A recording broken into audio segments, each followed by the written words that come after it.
Nunamit pasang Kalimantabe tinebehno ing Yuladuni dumawah ing Tawang Towang tinepatno ing Tulak Manuk. Kembali lagi di segmen Jumat Kliwon bersama Ardi tentunya. Nah, malam hari ini Ardi ingin menceritakan soal kisah paranormal di suatu sekolah. Jadi seperti ini ceritanya. Sekedar informasi bahwa saya bekerja di sebuah instansi pendidikan di kota saya. Waktu itu baru awal-awal masuk. Jadi baru beberapa bulan. Dan event itu terjadi ketika lagi persiapan untuk ujian nasional berstandar komputer. Dan itu bagi saya pengalaman pertama menjadi panitia UNBK. Di situ saya bekerja atau menjadi panitia di bidang IT atau teknisi. Waktu itu latarnya adalah sore hari. Jadi sore hari itu saya dan rekan tim saya di bidang IT dan teknisi itu berkumpul di sekolahan untuk menyiapkan istilahnya itu server untuk ujian nasional berstandar komputer. Karena waktu sinkronisasi itu kita ke sekolah kami itu mendapatkan jadwal kebetulan malam hari, dan biasanya itu selalu terjadi kendala karena terlalu banyak sekolah atau server itu diakses berbagai sekolah di Indonesia secara langsung. Otomatis pekerjaan kami pun menjadi terhambat, dan sampai malam pun masih berada di sekolah. Biasanya seperti itu. Waktu itu masih ingat, itu menjelang maghrib. Jadi waktu itu karena servernya pun juga masih belum bisa digunakan atau buat sinkron server-server di sekolahan, maka mau tidak mau teknisi dan proktor harus sedikit bekerja lembur di sekolah. Kebetulan adzan maghrib itu berkumandang waktu itu. Keadaan sekolah itu sangat sepi sekali. Hanya beberapa orang proktor dan teknisi yang berada di sekolah. Bahkan Pak Penjaga pun dan Satpam hari itu atau saat itu juga belum ada. Karena waktu sudah maghrib dan adzan maghrib sudah berkumandang, selayaknya muslim, saya dan satu orang itu karena waktu itu juga masih berdua tok di ruangan ujian bersama teman saya. Akhirnya kita memutuskan untuk sholat berjamaah.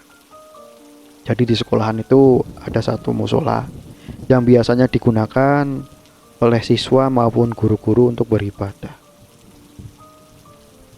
Jadi posisi musolanya itu berada di pojok ujung timur sekolah. Waktu itu benar-benar sepi. Jalan pun juga melewati beberapa lorong itu juga sangat sepi. Hanya kita berdua, dan melewati di situ ada sebuah lab praktek menjahit karena di sekolah kami itu ada jurusan tata busana. Nah, konon katanya di daerah lab mesin jahit dan lab tempat praktek untuk menjahit anak-anak dari jurusan tata busana itu yang paling angker menurut orang-orang di sekolahan yang sudah lama bekerja di situ. Waktu itu saya belum tahu. Jadi waktu pertama kali itu ke sana, sore-sore saya itu belum tahu tentang cerita-cerita dan kejadian-kejadian horor yang menimpa beberapa warga sekolah. Itu masih saya belum tahu. Waktu itu saya dan teman saya berjamaah seperti biasa. Kemudian setelah selesai biasa, saya dan teman saya berdoa dulu sebelum meninggalkan musola. Tapi eh, ketika saya masih berdoa, teman saya itu sudah meninggalkan saya dulu ke ruangan ujian UNBK yang tadi. Jadi saya ditinggal di musola sendirian. Dan waktu itu pun saya belum paham karena eh, apa cerita di sana dan nggak berpikir soal hal-hal yang mistis juga nggak berpikir sampai ke situ. Jadi ketika itu saya masih khusyuk berdoa dan kemudian setelah selesai baru sadar bahwa saya ditinggal sendirian. Keadaan itu sudah lumayan gelap. Jadi langit pun sudah mulai membiru dan beberapa terdengar sesekali terdengar seperti hewan-hewan yang serangga gitu, suara serangga dan hewan-hewan lainnya terdengar saking sunyinya tempat. Kemudian ketika berjalan keluar, kenapa saya itu merasa bahwa ada yang tidak enak. Jadi saya itu mengaku kalau ini kok perasaan saya tidak enak. Melewati tempat jahit, tempat apa namanya, lab praktek menjahit anak-anak tata busana itu, seperti bulu kuduk saya itu merinding semua. Jadi saya hanya melihat dan merasakan, saya merasakan ada sosok yang mengawasi saya dari dalam tempat praktek itu. Jadi setelah melewati lab praktek jahit itu, saya turun melalui anak tangga. Nah, di sini ada kejadian. Waktu menuruni anak tangga dan saya sudah terlanjur merasa tidak enak, saya ingin cepat-cepat sampai ke lab tempat ujian yang tadi. Belum lama, baru beberapa langkah saja melewati anak tangga untuk turun ke bawah, saya itu di samping kiri saya itu terdengar godak. Ternyata ada yang menimpuk saya.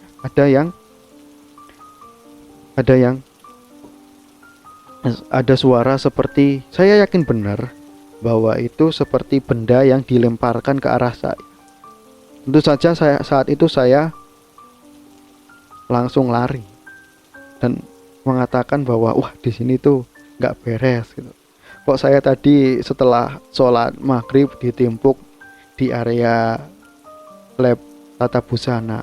Dan teman-teman juga bilang bahwa ya di situ emang tempatnya gitu. Di situ emang banyak sekali cerita-cerita dari warga sekolah, mulai dari satpam sampai beberapa guru sudah pernah melihat. Kemudian saat itu saya tetap berpositif thinking dan beberapa menit kemudian lampu padam. Nah, itu mulai dari situ aura sekolah pun sudah menjadi tidak enak lagi. Dan karena pekerjaan atau servernya itu harus ditunda untuk besok pagi mensinkronkan, saya dan teman-teman kembali pulang ke rumah masing-masing.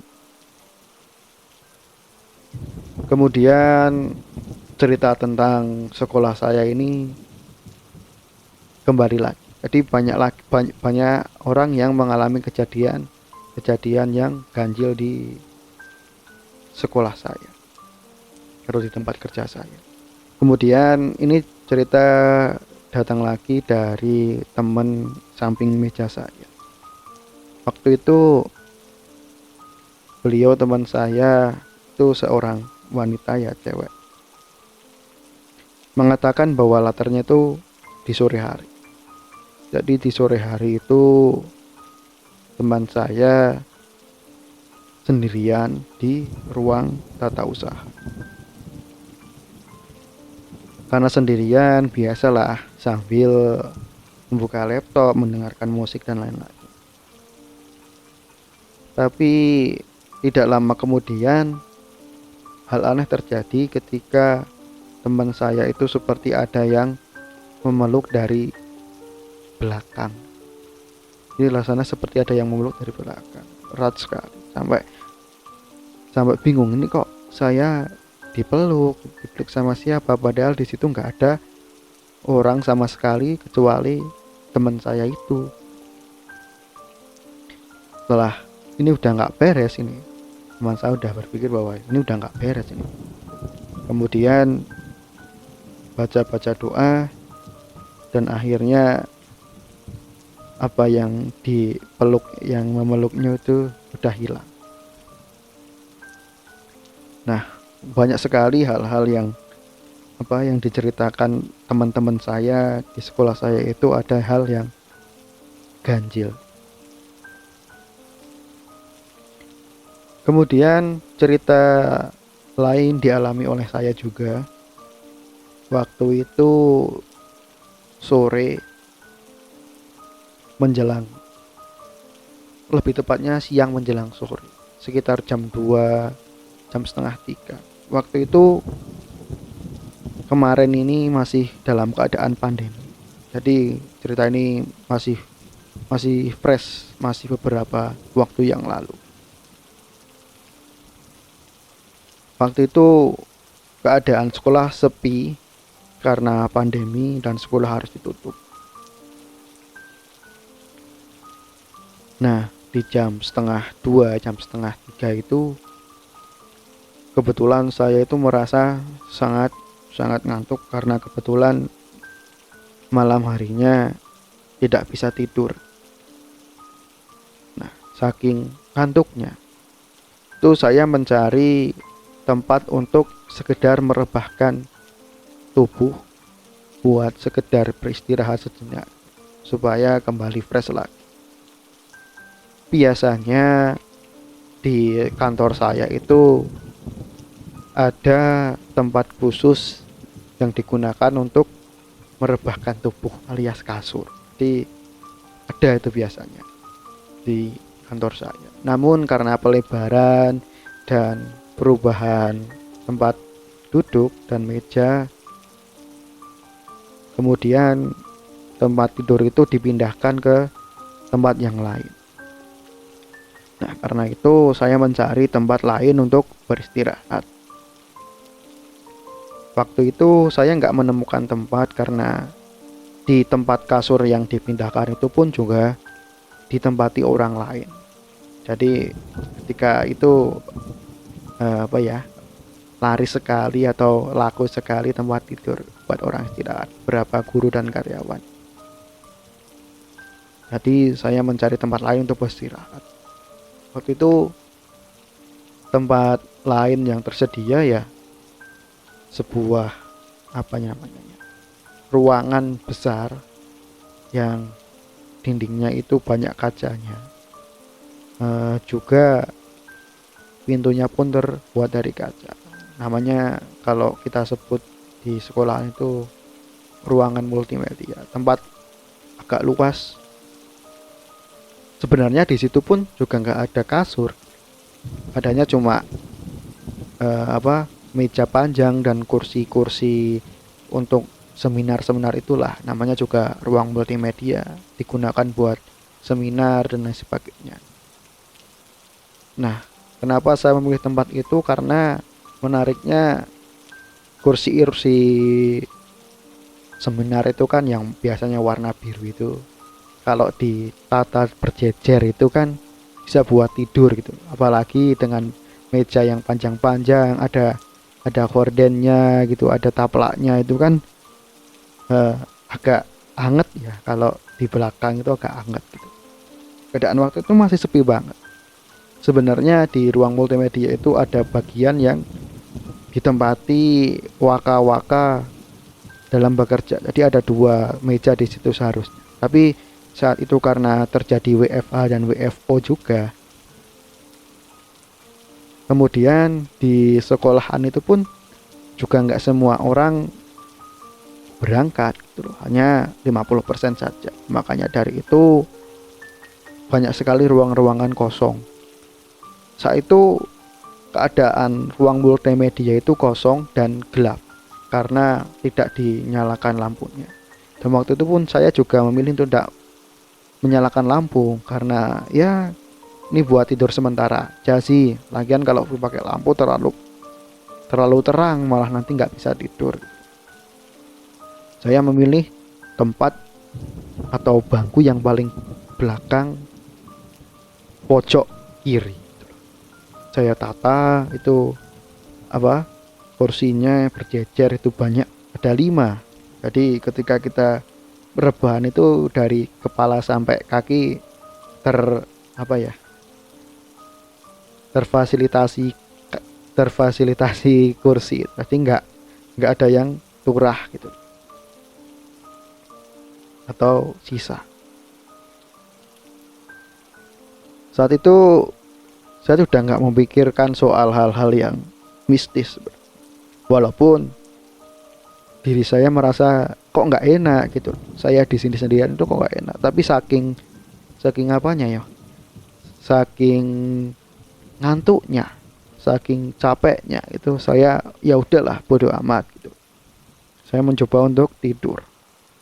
Walaupun dengan hati yang kok nggak enak, ini ada apa gitu. Tidak lama setelah merebahkan badan, terdengar suara gludak, gludak, gludak, gludak gitu. Seperti seperti besi yang dipukul-pukulkan atau mengenai besi lain. Gludak, gludak, gludak. Saya pikir itu cuma angin gitu. Lah paling angin yang menerpa apalah besi atau penyangga apa gitu loh, menyangga dengan suara. Saya nggak peduli dengan itu awalnya, saking ngantuknya. Kemudian suara itu terus terjadi. Saya beberapa kali terbangun dan melihat ke arah mana gitu. Itu suara itu berasal.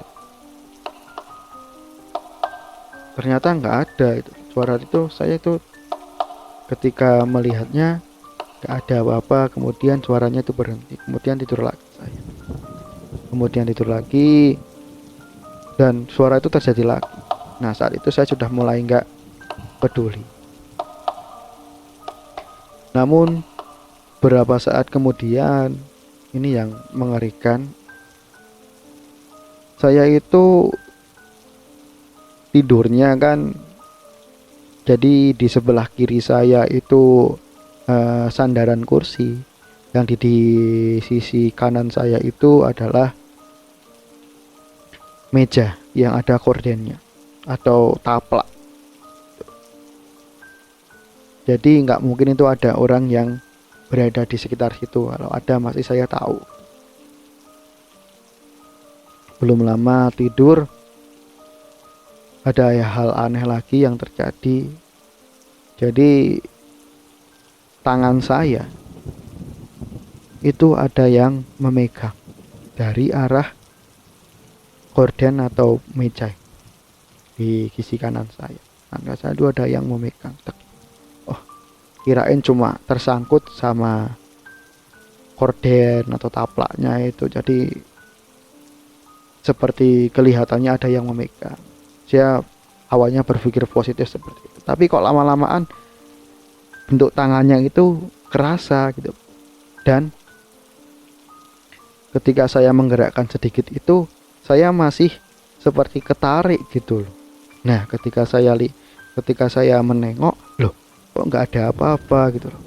Saya masih bengong. Ini apa ini tadi gitu loh. Beberapa saat bengong, kemudian saya berpikir, wah ini udah nggak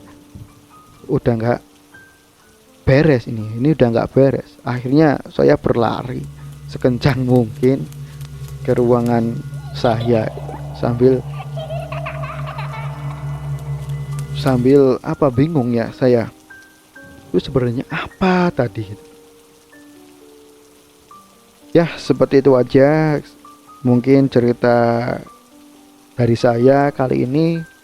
Kemungkinan masih ada banyak cerita lagi yang belum saya sampaikan. Mungkin bisa menjadi part-part lain di episode selanjutnya. Terima kasih dan sampai jumpa.